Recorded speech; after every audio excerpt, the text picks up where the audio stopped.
Salut à tous les ultras, j'espère que c'est la grande forme. Moi personnellement, la patate comme d'habitude. Et aujourd'hui, on va débriefer d'une position un peu particulière. Pourquoi particulière? Parce que habituellement, je débriefe de positions que j'ai prises et celle-ci, je ne l'ai pas prise parce que tout simplement, j'étais pas sur les graphes au moment où le setup s'est construit et surtout au moment où il est où il a décollé tout simplement, puisque c'est un setup d'achat. On va voir confirmation par confirmation. On va voir quel était le point d'entrée le plus optimal et ainsi de suite. Déjà, avant de commencer ce débrief de position, j'aimerais faire une petite parenthèse. Un mot que je répète souvent à, à mes élèves, une formule plutôt que je répète souvent à mes élèves, c'est l'équilibre dans la vie d'un trader. C'est-à-dire que, ok, vous êtes trader les gars aujourd'hui, vous êtes peut-être trader débutant, peut-être trader, on va dire, en niveau intermédiaire ou même avancé, c'est-à-dire que vous faites de l'argent, c'est votre quotidien, c'est votre métier. Ok, pas de problème. Mais sauf que le trading, c'est une passion. Pour moi, en tout cas, c'est une passion et pour la plupart des gens qui regardent cette vidéo, je pense que c'est une passion. Et une passion ne doit pas devenir une addiction. Retenez bien cela, une passion ne doit pas devenir une addiction. C'est-à-dire qu'il faut trouver un équilibre dans sa vie personnelle, sa vie de trader.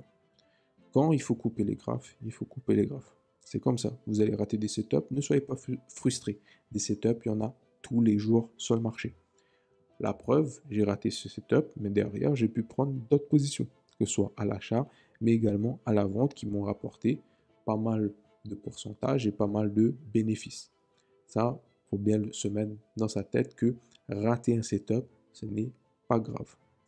On n'est pas dans une optique de FOMO, de perte de patience, c'est-à-dire vraiment, on se dit, je dois être là sur les graphes pour prendre position parce que sinon je vais rater le move, etc. Non, vous ratez le move, ne vous inquiétez pas. Il y a d'autres wagons à prendre ou tout simplement, il y a d'autres setups dans l'autre sens à prendre. Ça, il n'y a pas de problème là-dessus, les gars. Restez focus sur ça et n'oubliez pas, la passion ne doit pas devenir une addiction. Séparez bien votre vie professionnelle et votre vie privée. C'est comme dans tout. Alors du coup, on va débriefer cette position acheteuse que je n'ai pas prise. Il faut savoir que le prix, il a réagi sur une demande. Vous voyez que là, on arrive sur une demande zone. On voit bien qu'on avait une structure baissière. Le high, on va l'écrire, notre structure baissière, on va l'identifier. Le high, le low. Vous voyez que là, on retrace le high, le low, le high, le low. Et là, on pousse, on casse ce niveau qui est là. Du coup, on a déjà un premier break qui vient nous montrer que, attention, notre structure est en train de venir haussière. Là, c'est le premier appel, c'est vraiment l'élément qui nous dit, ok, attention, on est en train de devenir haussier et en gros, prenez garde, entre guillemets, c'est-à-dire restez patient, attendez d'autres confirmations pour entrer en position. Bien sûr, ceux qui étaient déjà en LTF, lâchant en 5 minutes, mais qui pouvaient être en 1 minute et tout, avec déjà des confirmations LTF, auraient pu prendre position ici. Le prix ensuite pousse à l'achat, me donne une nouvelle fois une cassure à ce niveau qui est là. Ok, impulsion, cassure. Et là, vous voyez, on n'oublie pas, impulsion, low high, low low, low high. Ok, du coup, ce niveau-là, eh bien, low high. Et ici, nous observons également, une nouvelle fois, une cassure de structure. Ok.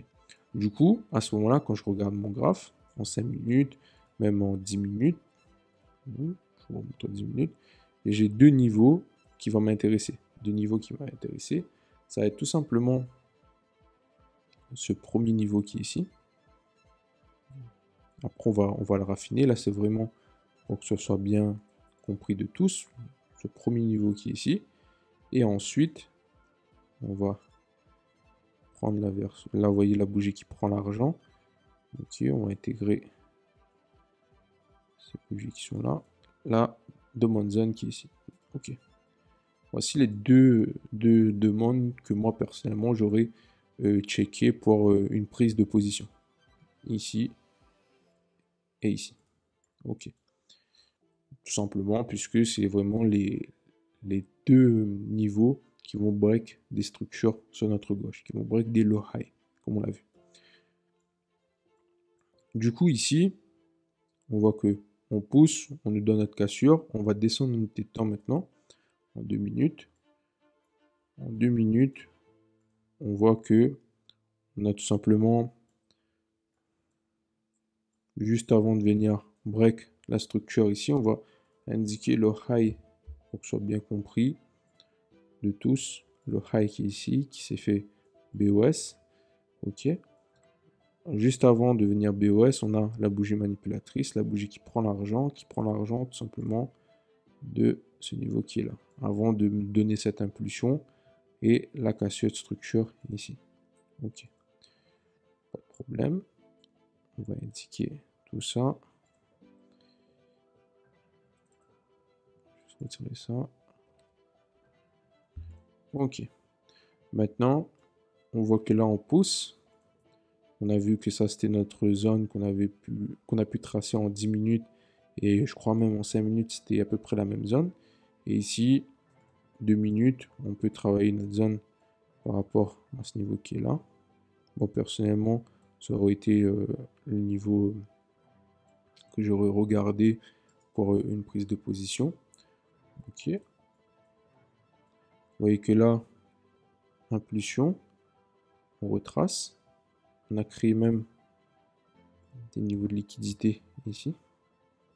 On est en train de créer ces niveaux de liquidité. Ok. Maintenant, on observe ce que le prix va faire. Vous voyez, on revient sur notre niveau, on vient sur notre niveau ici. Et là, personnellement, moi, ce que j'aurais tenté, c'est une prise de position à ce niveau qui est ici. Alors, je répète mes confirmations. C'est alors déjà réaction sur une demande zone HTF, H4, qu'on voit ici. Derrière, on a un setup qui s'est mis en place. Setup, setup classique, quoi. Si on parle de structure, on voit bien low high, low low, low high, low low. Ok. Et derrière, low high, low low. On pousse, cassure. Plus précisément, notre changement de caractère à ce moment-là. Derrière, on retrace, on repousse, nouvelle cassure. Et là, on retrace, impulsion, nouvelle cassure. Et si on regarde en 5-10 minutes, on constate bien notre cassure de structure. Ok. À ce moment-là, ça peut être un niveau intéressant d'entrer en position. Exemple, j'aurais risqué, peu importe, 1%, n'oublie pas, on ne risque pas plus d'1% sur un trade. Imaginons que sur ce niveau-là, j'aurais risqué 1% ou même 0,50, comme vous voulez. C'est vraiment vous qui allez tout simplement gérer votre gestion de risque. Mais on n'oublie pas la règle fondamentale, ne pas dépasser 1% de risque sur un trade. Alors, du coup, ici, on arrive sur notre niveau. Si ce niveau-là ne tient pas, j'aurais tout simplement pour objectif de regarder le niveau en dessous. En sachant que ce niveau qui fait réagir la demande, enfin, cette réaction sur la demande plutôt, excusez-moi, elle vient juste après une prise de liquidité qui est ici. Vous voyez, on a nettoyé la liquidité qui est ici. On n'oublie pas, pour ceux qui ont regardé la vidéo de la semaine dernière, c'était un débriefing d'une position d'un élève qui avait pris la vente du gold ici pour venir chercher ces liquidités qui étaient ici. Là, vous voyez qu'une fois que la prise de... Enfin, on est venu prendre la liquidité, on a réagi à une demande, on n'oublie pas, impulsion, on attend un retracement. Et maintenant, potentiellement première zone en LTF pour entrer en position, on a vu le 2 minutes, ici, on est à 8 pips de stop à ce niveau-là. Ok, là on rentre en position, pas de problème. Personnellement, le break-even en 2 minutes, j'aurais attendu tout simplement la cassure de ce high pour me mettre ABE. Pour les scalpers, ça aurait pu même être un TP1 à ce niveau qui est là. Moi, personnellement, ça aurait été mon niveau de break-even. Maintenant, pour le niveau de TP, très très simple, on va augmenter en unité de temps, passer sur notre 15 minutes. Objectif, aller chercher la liquidité qui a été créée à ce niveau qui est là. Bon. Liquidité qui est en place, on veut aller rechercher. Et derrière, pourquoi pas travailler nos supply zones. Et moi, personnellement, la supply que j'avais travaillé pour une potentielle première entrée en position, c'était ce niveau qui est ici, avant même l'extrême qui est au-dessus, avant même l'EDF qui est ici. En sachant que même là, ici, on est dans l'EDF en plus grosse unité de temps. Alors, ici, TP, du coup, le TP que je voulais aller chercher. On voit qu'on est sur un 15 de RR, sur ce TP qui est là. Et ça aurait été mon TP1. Et mon TP2, bah, ça aurait été ma supply zone. Après, j'aurais regardé la réaction sur cette supply zone. Alors, on va regarder tout simplement si le setup est bien en place. On voit bien qu'à cette structure, on voit même qu'on avait une nouvelle chance d'entrée au cas où on a raté la première prise de position. Vous voyez que là, ben, tout simplement, n'oublie pas, toujours la même chose.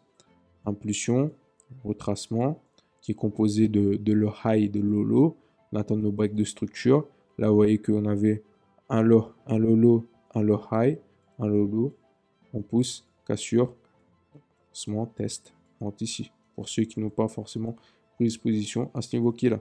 En sachant que ceux qui vont prendre la position à ce niveau qui est ici et mettre leur stop ici auront un RR plus profitable que celui qui a pris position sur la première entrée qui est ici. Alors l'objectif, aller chercher nos liquidités comme on avait vu, et potentiellement, moi personnellement, ça a été ça, ma vision des choses à ce moment-là. Le prix pousse, j'aurais pris position ici, objectif, aller chercher la supply qui est ici, rechercher un setup à l'intérieur pour pouvoir revendre par la suite, et du coup hedger la vente que j'avais ici, enfin l'achat plutôt que j'aurais eu ici, et aller chercher derrière nos, exemple, notre lot qui est ici. Alors, du coup, on voit que le prix derrière pousse, la liquidité qui a bien été récupérée, et derrière les setups de vente qui se met en place. Moi, personnellement, actuellement, j'ai une vente que j'ai pris à ce niveau qui est ici. Ensuite, j'avais pris également un renfort. J'avais pris une première position ici, derrière que je me doutais que ça pouvait encore se faire sauter. Du coup, je regardais la supply à ce niveau qui est ici, et vous voyez qu'on vient récupérer. Du coup, je suis rentré en position ici, première entrée, deuxième entrée, et après j'ai pris également une troisième position à l'intérieur que je vais débriefer dans une prochaine vidéo. Pour objectif, aller chercher la target qui est là, pour la position qui est ici, et derrière voir comment on va réagir pour aller chercher cette target, enfin ce lot qui est ici. Alors si vous avez kiffé la vidéo, n'hésitez pas à lâcher le pouce bleu qui fait toujours plaisir, à vous abonner à la chaîne UltraFX et à nous suivre sur nos différents réseaux qui sont Instagram, Telegram, et tous les liens sont dans la description. Force à vous, on se retrouve la semaine prochaine pour une nouvelle vidéo, et grosse force à vous les ultra traders.